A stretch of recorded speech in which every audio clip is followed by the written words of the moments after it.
Hi, it's time for Street Talk, your voice and your views on the issues in the news.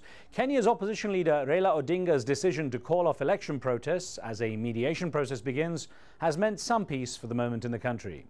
The goal is to resolve the political crisis that has claimed 500 lives since President Mwai Kibaki won disputed elections in December.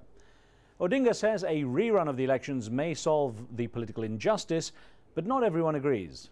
Cancelling the rally does not really solve the issue, because people have got rage and they have to express it peacefully. I believe Kenya is a mature country and people actually can utter out their grievances in a peaceful manner.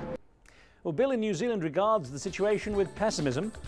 History tends to show that once the genie is out of the bottle, no matter what the situation or what is done to contain it, things never return to the way they were. The problem may go underground for a while, but will resurface unless dissidents accept the government as elected. A viewer in the Netherlands believes that Kenya needs to find a different way forward. A rerun of elections would be nice, but could still give no conclusive result. There should be an agreement in which Kibaki shares power with Odinga. There should be well-defined measures that empower all the people of Kenya to have more say.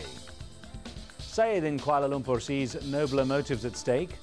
Kenyan political leaders must put the interest of the nation above their personal interests. You're not going to live forever, but Kenya will be there for generations ahead.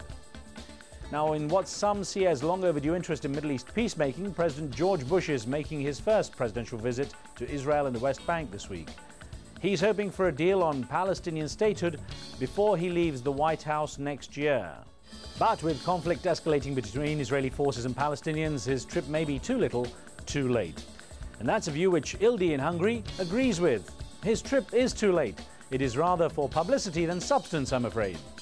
From New Zealand, Guy writes in saying he thinks the US leader should stay away. When or where has any visit by President Bush to any country actually resulted in any good being achieved other than to his own ego? The less input from Bush in any politically sensitive issue, the better. Riz in Belgium believes he's just keeping up appearances. I don't think Bush is going to the Middle East to help the peace process in any positive way. He's a war president. He doesn't make a difference. That's between Olmert and Abbas. Well, undaunted by man-made conflict and natural dangers, one amateur paleo-anthropologist is daring to roam where others would not. Agali Bazo is hunting for dinosaur bones in places that leave him exposed to fighting between rebels and government soldiers. Despite being armed with only a child's archaeology book, his findings are attracting attention, and scientists say they should be protected. Bazo has opened a makeshift museum to show what he has unearthed, and is hoping it will attract enough tourists to stop his remote village from languishing. And he's making no bones about how important his discoveries are.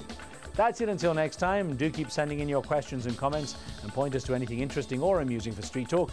Remember, what you see here isn't necessarily the view of Al Jazeera, and some of the content's been edited, but for time and space reasons only. And that's the talk on the street.